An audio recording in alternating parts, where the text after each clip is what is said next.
Meditation and Spiritual Life, Swami Yatiswarananda. The goal of yoga. We have four yogas: Karma, Bhakti, Jnana, and Raja. Every human soul is an eternal portion of the Supreme Spirit. Sri Krishna says in the Gita, an eternal portion of myself, the Supreme Spirit, having become a living soul in the world, draws the five senses and the mind. When the individual being obtains a body or leaves it, it is as though a wind were taking away fragrance from a flower. Gita 15.7 and 8. So, human soul, the individual soul, is part of the universal or the eternal spirit. So long as there is ignorance, so long as there is desire, because of desire, attachment, misery, ignorance that I am just a limited being. So, all these blockages, what does it do? A man passes through repeated births and deaths. This cycle comes to an end as soon as the individual soul becomes united with the oversoul. The Jivatman becomes united with the Paramatman. Ignorance, when it goes away through sadhana, through purification of mind, through intensity, when the Jivatman becomes finally united, so that is the goal of all the yogas.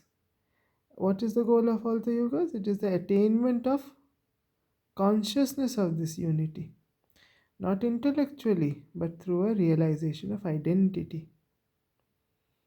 So, intellectually, we might understand that I am not this body, because I say, oh, this is my body, this is my finger, this is my nail, this is my eye, this is my hair. So, what is mine is an object, right? So, I intellectually understand. Intellectually understand this is my mind. It is happy now, it is sad now, it is strong now, it is weak now. So again, mind is just like an object which I can observe changing. So mind may be part of me, but I am not mind, because I am the observer. It's an object. I am the subject, as if. So these are intellectual understandings. So yoga, the goal of yoga is not intellectual understanding, but through a realization, the direct realization, where uh, I transcend this body and mind. Only then can the highest spiritual experience of the ultimate truth become a reality. Intellectually, we can only understand, not experience. It is the ignorance. So, how do I experience is the question. Goal of the yoga is that experience.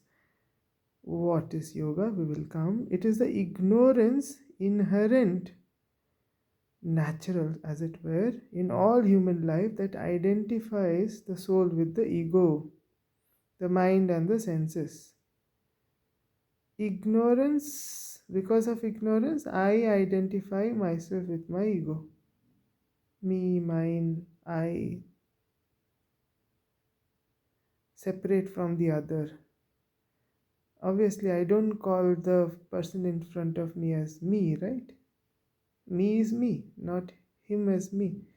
So I differentiate the ego and I identify with my ego and my mind and my senses. Even if the individual realizes that his true nature is different from his mind and body, it finds it hard to get rid of his ego. Intellectually, I've understood, okay, I'm not this body, I'm not this mind. But then this I, the feeling of I, which I want to protect, I'm scared of losing, I cannot get rid of this very easily. Ramakrishna used to compare it to the Ashwatha tree. Even if the tree is cut down, it will sprout again.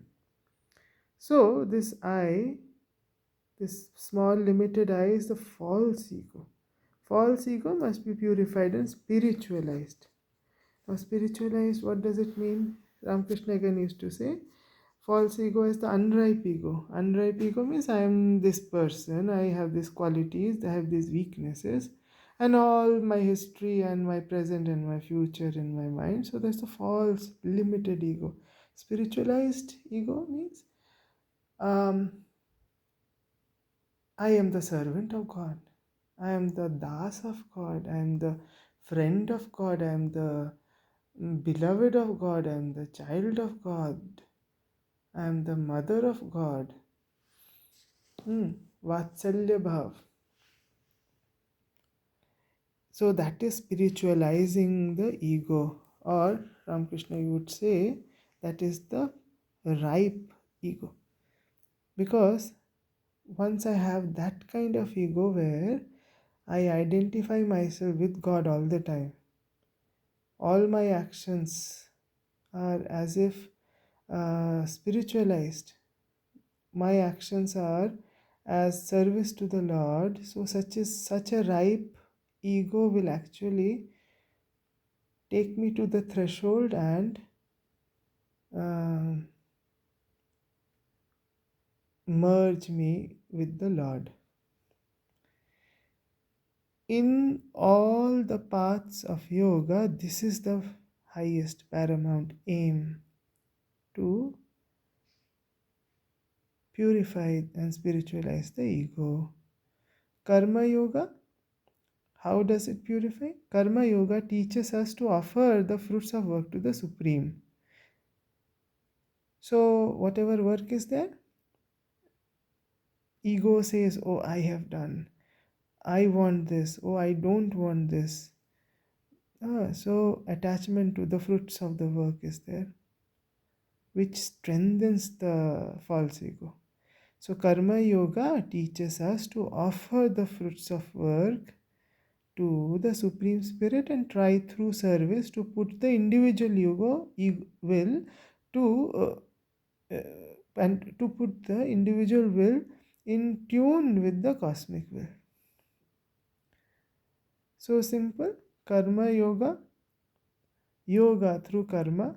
So whatever work I am doing, the fruits I offer to the Supreme Spirit. My will becomes in tune with the cosmic will. So I just do work. Why?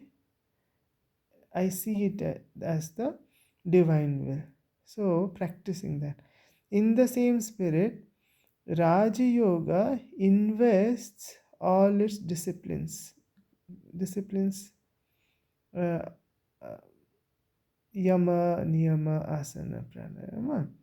Raj Yoga invests all its disciplines with a sense of transcendence and dedication.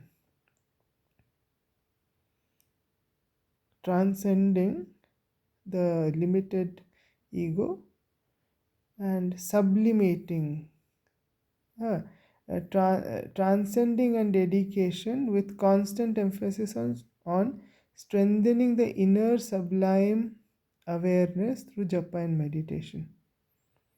So the unripe ego can be transcended through Raj Yoga, through discipline, through meditation, through japa, through yama niyama, asana pranayama, dhyan dharana, pratyahar samadhi. So all those practices actually weakens the stronghold of the unripe ego and spiritualizes it. Bhakti Yoga inculcates the attitude of loving devotion and service as an instrument of God. What does Bhakti Yoga do? I am the servant of the Lord. I am the instrument of the Lord. If I have this constant attitude, then the ego spiritualizes. The I is thus spiritualized one way or other. There is no harm of thinking of God at first as father or friend, but it is only when the sense of separate personality is lost, when this individuality merges with the absolute, uh, in the perception of the absolute, then we begin to know the bliss of the undivided self. Jnana Yoga aims at experiencing the identity of the soul and the Supreme Spirit through self analysis and meditation on the meaning of Upanishadic passages like Tattvamasi. So, in simple terms, Jnana Yoga, what it does? Constantly doing vichara, that constantly doing self analysis, that who am I? Am I this limited being? Constantly becoming aware of my real nature, it slowly starts to become that nature. Now, what is basic to all these yogas? And that is tapas. So, whether it's karma, bhakti, jnana, or yoga, Raj Yoga, fundamentally we require discipline. Bhagavad Gita, Sri Krishna speaks about threefold discipline, tapas. Discipline of body, mind, and speech. Tapas, tap means heat generating. That means my mind is habituated in a particular fashion. If I just turn it simply 180-degree backwards, it will cause stress, strain, friction. So the word tapas. But it is necessary. If my mind is going constantly outward, such realization, such yoga, such unity cannot happen. It will be always divided. So tapasya is needed. Now tapasya of body, what it is? Body tapasya is cleanliness, uprightness, brahmacharya. Then is tapasya of speech, speaking words that never give offense but are truthful and beneficial. So pleasant speech is tapas, because mind might be disturbed and I might be provoked to bad words, angry words, harmful words. So tapasya is required, control. It is necessary if I want to practice yoga. Otherwise not. Also, recitation of scriptural texts is also tapasya, which forms austerity of speech. If we follow this rule, we must examine our habits of speech and forego useless and harmful words. Also, unnecessarily speaking, gossiping constantly, that habit also has to be foregone. Now, mind, serenity, gentleness of mind, silence in the mind, self-control, purity of mind and heart. These constitute tapas of mind. All these disciplines are to be practiced with steadfast faith and intensity. Moreover, there must be breadth of vision too. In spiritual life, we need Sri Krishna's system of renouncing the fruits of one's action. Karma Yoga. Shankara's path of direct analysis. Jnana Yoga. That am I actually this limited thing? Or so constant direct path of self-analysis. Chaitanya's way of ecstatic love of God. Bhakti Yoga. Spiritual life can harmonize all the paths into one. If the goal is achieving that unified experience, undivided self, I have to go beyond this mind. So, all paths, whether it's Shankara or Krishna or Chaitanya, it all leads to that threshold beyond which is the undivided experience of, so called experience of bliss. We can also derive benefit from Buddha's Eightfold Path, Christ's Sermon on the Mount, because these are all tapasyas, different disciplines to turn inward. We lose this basic sight, and we use this paths as external demonstrations. Muhammad's concept of universal brotherhood. Why? Those are tapasya which will lead me to the gates of the spiritual world, that unified, undivided place where unripe ego merges with the divine. All these are steps, not the goal. All these are steps. Every atom around me, everything around me is different, so all paths must be different. But I lose sight of the goal, which is unity, and hence fight for my path is superior, your path is not. So, all these are steps that prepare the soul, disciplines the mind, prepares the soul to realize its true divine nature, that undivided nature. And they have been stressed by mystics. Mystics, who are mystics? They have actually realized. Mystics of all religions. The individual is inseparable from the universal. This is the truth revealed by that higher intuition which follows the purification of mind. This tapasya, when brings purity of mind, the truth is revealed. In all parts of yoga, spiritual practice stems from love.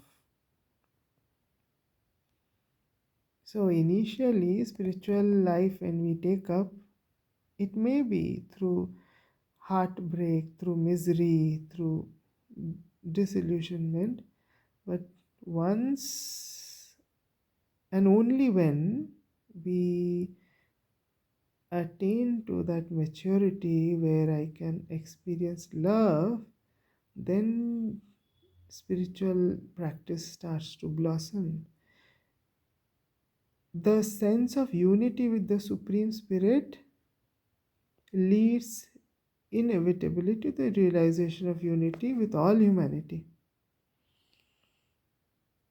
With the repetition of the divine name, Bhakti, constant remembrance of the divine spirit dwelling in the hearts of all, karma yoga and jnana yoga, the devotee sweetens his life and learns to merge his ego into the divine consciousness.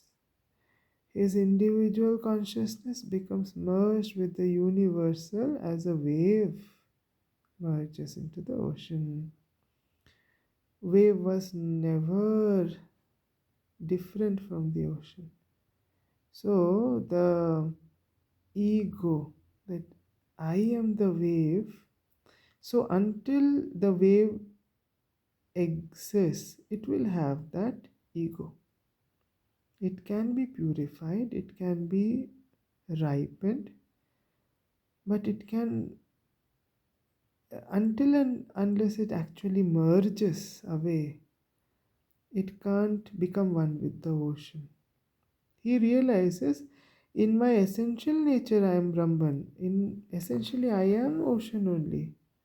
Wave, I appear for the time being separate, a different entity as if, but I am the ocean. In my essential nature, I am Brahman. I am none other than the Supreme Spirit. This realization is the source of the joy that we find in every truly illumined man. As a man comes to realize his unity with the eternal existence, as the soul becomes united with the blissful spirit, it realizes this oneness with all mankind. As a man comes to realize his unity with the eternal existence. So it cannot be realized through just intellectual knowledge, it has to be experienced. Only then soul becomes united with the blissful spirit, and then only it can realize this oneness with all mankind. Everyone can at least get a glimpse initially of the divine grace and love that is reflected in all hearts. Dissatisfaction with life is then replaced by a sense of peace that makes it heaven on earth. Spiritual path may begin with misery, but as the unity of spirit is experienced through purification of mind as actual reality, we may be able to bring light to those who sit in darkness through our action, through our behaviors. Thus, spiritual experience is needed not only for one's own happiness and peace, but also for that of others.